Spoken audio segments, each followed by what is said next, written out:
로마서 16장 마지막 절 25절 6절 7절까지 말씀을 봅니다.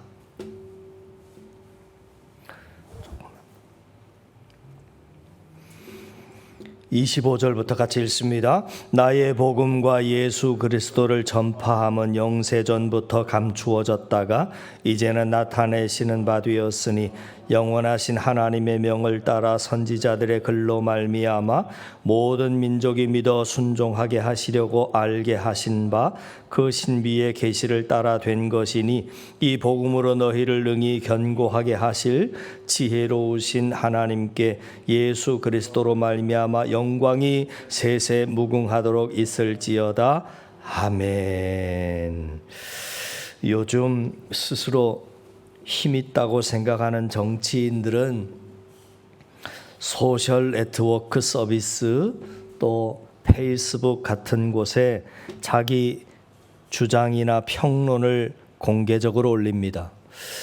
그 글들은 순식간에 초고속 인터넷망을 타고 이 사람 또 저 사람에게 퍼지면서 사회적인 파장을 일으키고 여론을 형성하기도 합니다. 여기 우리 시대의 초고속 인터넷망보다 더 큰 파장을 일으킨 초역사적인 편지 한 통이 있습니다. 2000년 전 스스로 작은 자라고 자칭했던 사도 바울이 로마에 있는 성도들에게 보낸 편지 글이 바로 로마서입니다. 오늘 본문은 이 편지의 마지막 결론 부분인데 하나님께 바치는 긴 송영, 그러니까 찬송의 형태로 끝을 맺고 있습니다. 여기서 사도 바울은 그의 편지 서두에서 1장 2절에 보면 이 복음은 이라고 시작했던 복음에 대해서 다시 거듭 선포하고 있습니다. 오늘 본문의 25절에서 사도 바울은 이 복음을 매우 독특한 언어를 써서 결론을 맺고 있는데 마지막에 무슨 결론을 맺고 있느냐면 이 복음은 그렇게 시작했던 것이 오늘 결론 부분에서는 나의 복음이라 선포하고 있는 것에 우리는 주의를 기울여 볼 필요가 있습니다. 사도 바울은 편지를 끝맺음하면서 왜 다른 어떤 사도들은 사용한 적도 없는 나의 복음이라고 하는 표현을 이렇게 당돌하게 하는 것일까 하는 것입니다. 혹자는 사도 바울이 말하는 나의 복음이라고 하는 표현을 두고 다른 사도들이 전하는 복음과는 좀 결이 다르고 이질적인 복음을 전하는 자다라고 그렇게 폄하하는 자들도 있습니다. 그렇다면 진짜 그런 것이겠습니까? 사도 바울이 로마 교회 성도들에게 보낸 이 편지는 그 속내를 뜯어보면 너무나 위험하기도 하고 또 아주 민감한 충돌을 일으키는 편지글로 가득하다 하는 것을 우리는 쉽게 발견할 수 있습니다. 왜냐하면 이 편지의 주제가 복음이기 때문입니다. 그러면 왜 복음이 위험한 주제입니까? 우리는 복음이라고 하는 말이 오늘 이 시대에 기독교인들만 쓰는 그런 용어인 줄로 알지만 그렇지 않습니다. 1세기 당시의 로마 시대에는 이 복음이라고 하는 용어가 참 널리 사용되고 있었습니다. 문제는 복음이라고 하는 용어가 누구를 지칭하며 썼느냐?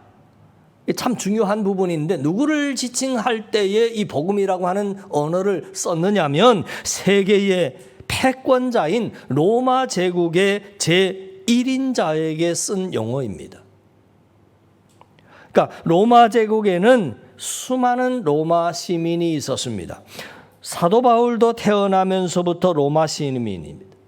또 대통령이 군수 통수권자이듯이 로마 제국의 군대 대장군에게 쓰던 용어가 바로 복음입니다.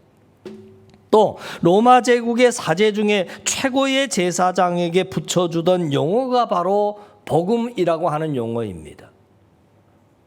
그러니까 사도 바울 당시 복음이라고 하는 단어를 붙여서 지칭할 수 있는 사람은 오직 한 사람, 로마 제국의 황제를 뜻할 때의 복음이라 하고 불렀다는 겁니다.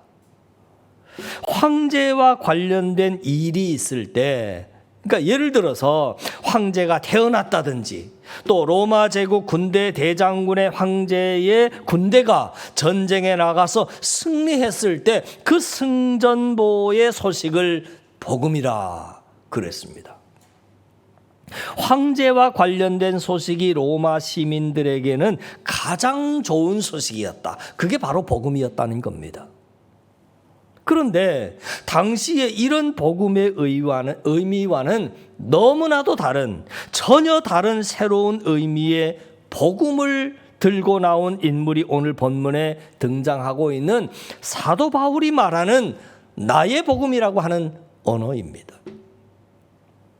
그것도 어디에다가 이 도발적인 나의 복음 이야기를 보내고 있느냐면 편지글이라고 그랬지 않습니까? 그러면 로마 제국 황제의 집무실이 있는 로마 제국의 심장부에 이 글을 보낸 겁니다.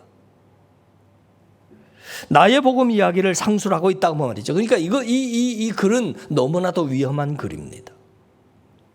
인편으로 전달하는 과정에서 만일 이 글이 빼앗겨서 로마 제국 관리들의 손에라도 들어가는 날에는 그는 당시에 로마 황제 네로에게 쿠데타를 일으키는 그런 반역자가 아니고 무엇이겠습니까? 이 로마서는 그런 의미에서 분명히 반역의 글입니다. 이런 반역의 편지를 마무리하는데 오늘 본문의 말씀이잖아요. 마무리하는데 바울은 또다시 뭐라고 했느냐면 나의 복음을 강조하고 있습니다.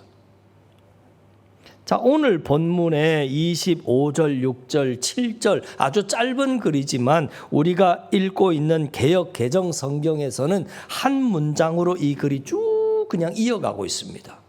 쉼표가 없잖아요. 그냥 한 문장으로 쭉 25절, 6절, 7절이 아주 길게 상술이 되어 있습니다. 그런데 주어가 없어요. 그렇죠? 주어가 없습니다. 그 어떻게 한다는 것은 있지만 누가 한다는 것은 명확하지 않습니다. 그 다음 25절, 6절에서 끊어 읽으면 주어가 보입니다. 어떻게 보이는가? 25절, 6절의 주어는 누구냐면 하나님입니다. 그리고 27절의 주어는 누구냐면 바울과 성도들입니다. 자, 성도들이 하나님께 찬양하는 내용입니다. 자, 이해를 돕기 위해서 개역 개정이 아니고 쉬운 성경 예전에 우리 쓰고 있었잖아요. 쉬운 성경. 그 쉬운 성경으로 25절을 읽으면 이렇게 됩니다. 제가 그대로 한번 읽어드릴게요. 하나님께서는 내가 전파한 복음과 예수 그리스도에 관한 설교를 통해 그리고 과거 오랜 세월 동안 감추어 두셨던 비밀을 밝히 드러내심으로써 여러분을 굳세게 하십니다. 그러면 사도 바울이 나의 복음이라고 표현한 것에 대한 것도 해결이 됩니다. 나의 복음은 쉬운 성경에는 뭐라고 했다고요? 내가 전하는 복음은, 내가 전파한 복음은 그렇게 됩니다. 그 다음 나의 복음과 예수 그리스도를 전파한다라고 하는 것은 그러기 때문에 동격입니다. 내가 전하는 복음과 예수 그리스도에 관한 가르침은 동격이다 그 말이죠. 바울이 전하는 복음이 그리스도에 관한 것이다 라고 말하고 있는 겁니다.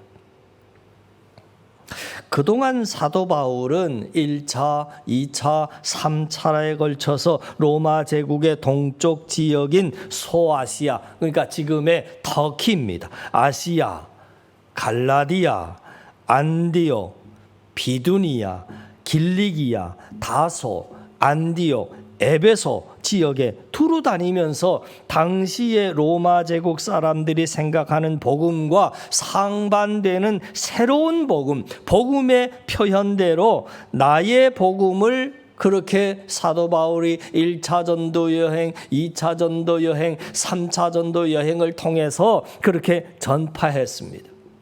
마게도니아의 첫 도시였던 빌립보를 시작으로 데살로니가로, 베레아로, 아테네로, 그리고 고린도 등지를 두루 다니면서 동일하게 나의 복음을 전파했습니다. 그래서 지금까지는 각 지역에 직접 발로 찾아다니면서 또 그 지역에 머무르면서 복음을 전파했습니다. 그렇지만 지금 편지를 보내고 있는 로마 교회는 상황이 많이 달랐습니다. 정반대였습니다. 그러니까 사도 바울은 여러 차례 로마에 가고자 애썼지만 형편이 여의치 못해서 로마에 가지 못했습니다.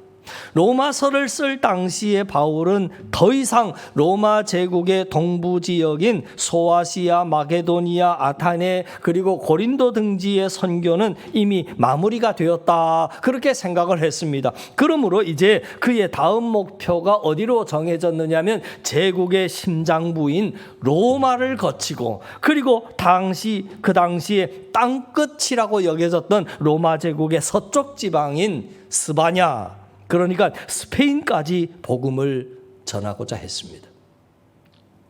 스페인까지 가기 위해서는 로마 교회의 도움이 절대적으로 필요했습니다. 스페인 선교를 위해서 로마 교회의 후원을 요청하기 위해서 쓴 편지, 그것이 바로 로마서입니다. 문제는 로마 교회의 성도들과 사도 바울과는 전혀 친분이 없었습니다. 일면식이었다 그 말입니다. 그래서 로마 교회의 후원을 요청하기 위해서는 먼저 바울 자신이 누구인지 자신을 소개하지 않을 수가 없는 거지요. 그래서 사도 바울이 어떤 사람인지도 모른 채 스페인 선교를 위해서 바울을 지원할 수는 없었기 때문에, 이런 이유로 인하여 바울은 자신이 전하는 복음이 무엇인지를 로마 교회 성도들에게 확고하게 증언하지 않을 수가 없었습니다. 이것이 오늘 말씀의 배경이 되는 거지요. 자, 로마 가정교회에는 당시에 노예, 평민, 상인 등 다양한 사람들이 있었는데, 자신의 집을 예배 처소로 제공한 사람은 아마 중산층의 교인으로 보여집니다. 특별히 로마서 16장의 사도 바울의 언급을 보면 당시 로마시에 있었던 로마 교회는 대략 한 5개 정도의 가정교회가 보입니다. 성경에 기록된 대로. 그래서 당시 로마 가정교회는 16장 3절에 보니까 쭉 제가 한번 읽어 나가 볼게요. 3절에 보니까 어느 교회가 보이느냐면 브리스가와 아굴라의 집에서 모이는 교회, 16장 3절이 그렇게 말합니다. 그 다음 10절에 가니까 아리스도볼로의 권속, 그 다음 11절 나기수의 가족 중 주 안에 있는 자들, 14절 아순 그리도와 함께하는 교회, 그리고 15절 빌롤로고와 함께하는 교회, 이렇게 대략 한 5개 교회가 있었던 것 같습니다. 대략 이 5개의 각 교회는 예배하는 예배당 건물이 있거나 뭐 수천 명의 성도가 있는 그런 대형 교회가 아닙니다. 성도의 수가 아무리 많아도 당시에 한 교회에 뭐 한 20여 명 이렇게 넘지 않는 그런 아주 작은 가정교회들이었습니다. 그러니까 로마시에 있던 당시 그리스도인들의 수를 최대한 잡아도 얼마쯤 잡을 수 있느냐면 약 한 100여 명 정도 되는 겁니다. 로마시 전체에. 그러면 그 당시에 로마시에 사는 인구가 얼마였는가? 100만 명 정도로 봅니다. 그 100만 명 중에서 100여 명이 그리스도인들이었다. 그러니까 인구 1만 명당 그리스도인이 1명인 거죠. 당시 로마시의 부자들과 권력자들은 로마의 상징인 언덕 위의 높은 지대에 살았습니다. 예수님이 탄생하던 당시 로마 제국의 초대 황제 아우구스투스는 7개의 언덕 중에 하나의 언덕을 아주 그냥 통째로 다 차지하고 살았습니다. 사도 바울이 로마서를 쓸 당시에 황제 네로는 높은 언덕에 호화 황금 궁전을 짓고 살았습니다. 그렇지만 당시 가난한 사람들은 도시 중심부의 건너편인 강가에, 언덕에 그렇게 집을 짓고 살았는데, 바로 그 강가, 그 언덕에 로마 교회의 성도들 대다수가 살고 있었습니다. 그 강가, 언덕의 성도들 중에 어느 한 가정교회에서 성도들이 수십 명씩 모여서 사도 바울이 보낸 또 다른 위대한 소식, 놀라운 복음, 사도 바울이 말하는 나의 복음을 읽고 있었던 겁니다. 그들이 이 놀라운 복음을 읽었던 곳은 높은 언덕이 아닌 저지대의 빈곤 지역에 있는 어느 성도의 가정교회입니다. 권자에서 내려다 보이는 건너편 강가의 어느 가난한 로마 시민의 집에서 말입니다. 그 방에 20여 명의 성도가 모여서 새로운 복음, 나의 복음 이야기를 읽고 들었습니다.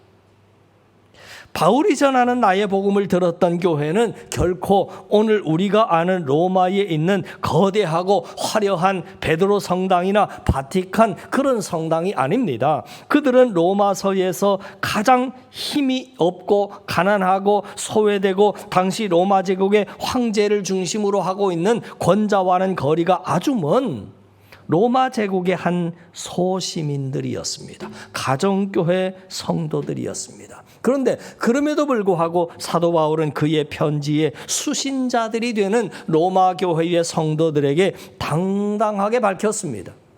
제가 여러분들에게 소개하는 이 새로운 복음은 우리 시대 사람들이 복음이라고 말하는 로마 황제와 관련된 소식이 아니다라고 하는 것을 사도 바울은 분명히 밝히고 있습니다. 그가 말하는 복음은 예수 그리스도였습니다. 그는 이 복음을 부끄러워하지 아니한다 하고 당당하게 선포하였습니다. 사도 바울이 그렇게 당당하게 선포하는 나의 복음은 도대체 뭔가? 사도 바울이 말하는 나의 복음은 바울이 스스로 고안해내거나 창조해낸 그런 이론이나 교리 체계가 아닙니다. 로마서 1장 2절, 3절, 4절 편지 첫머리에 사도 바울은 자기가 말하는 나의 복음이 무엇인지를 선포하고 있습니다. 그런데 우리가 주의해야 할 게 있습니다. 그게 뭐냐면 바울이 전하는 나의 복음은 한 단어로 집약되지 않는 복음이다라고 하는 점입니다. 한 단어로 이 복음을 다 표현해낼 수 없다는 거지요. 그래서 로마서의 핵심 주제가 뭐냐?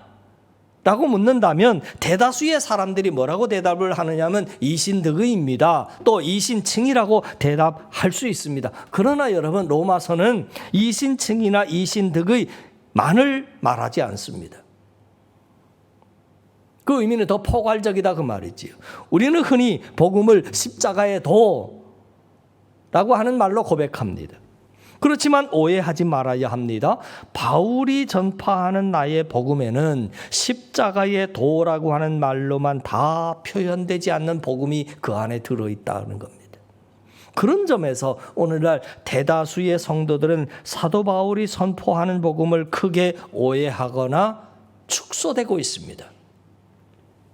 사도 바울이 로마 교회에 전파하는 나의 복음은 하나의 단어 내지는 하나의 개념으로만 된 복음이 아닙니다. 매우 정교한 복음 이야기가 아주 치밀하게 엮어져 있는 복음입니다. 특별히 로마서 1장 2절, 3절, 4절의 복음의 의미가 아주 농축이 되어 있습니다. 여기서 사도 바울이 선포하는 복음을 한 문장으로 저보고 표현하라고 한다면 이렇게 표현할 수 있을 것입니다.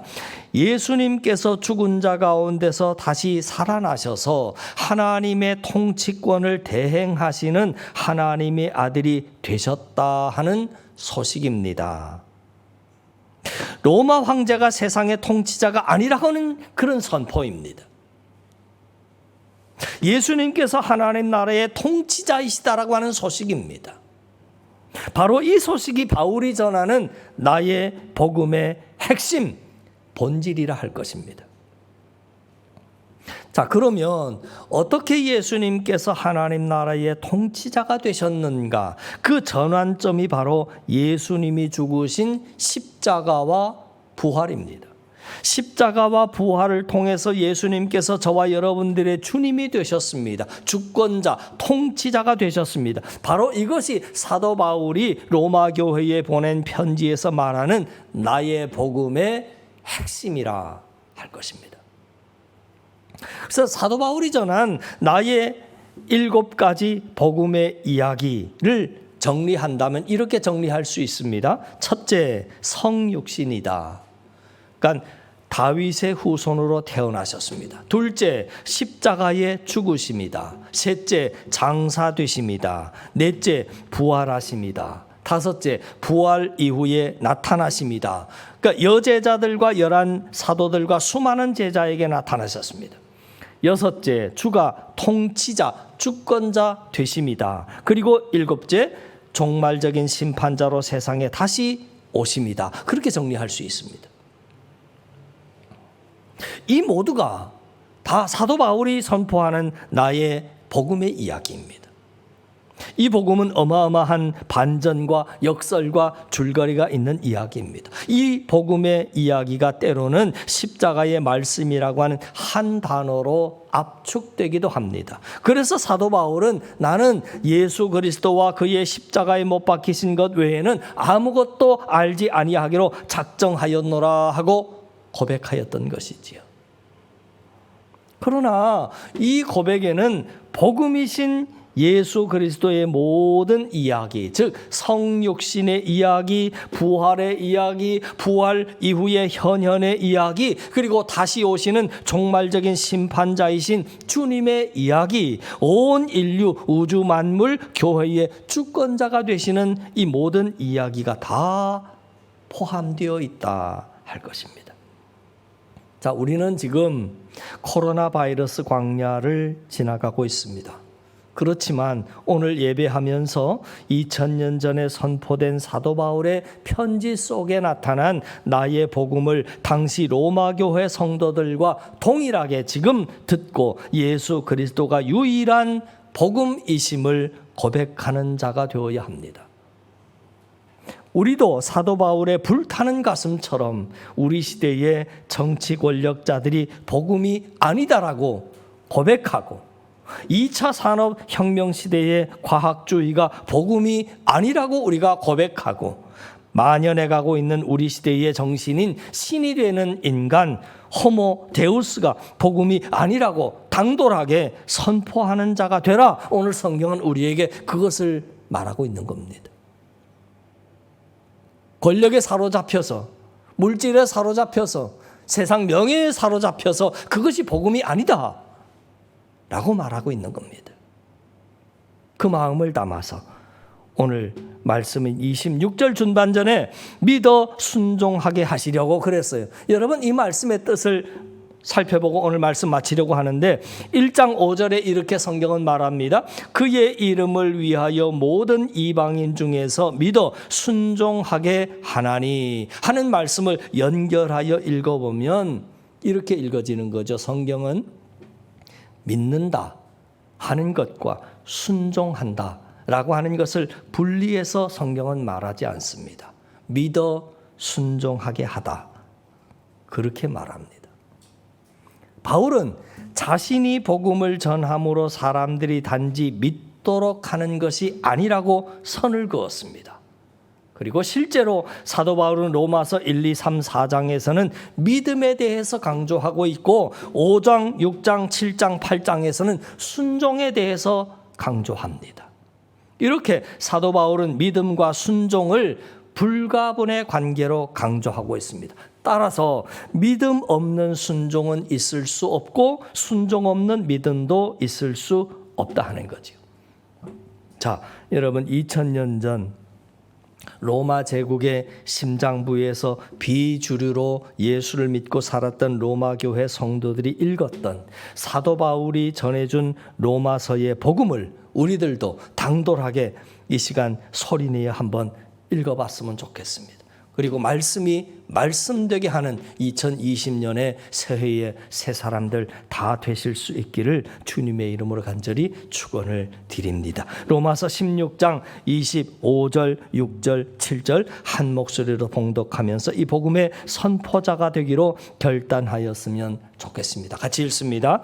나의 복음과 예수 그리스도를 전파함은 영세 전부터 감추어졌다가 이제는 나타내신 바 되었으며 영원하신 하나님의 명을 따라 선지자들의 글로 말미암아 모든 민족이 믿어 순종하게 하시려고 알게 하신 바 그 신비의 계시를 따라 된 것이니 이 복음으로 너희를 능히 견고하게 하실 지혜로우신 하나님께 예수 그리스도로 말미암아 영광이 세세 무궁토록 있을지어다. 아멘. 기도드립니다.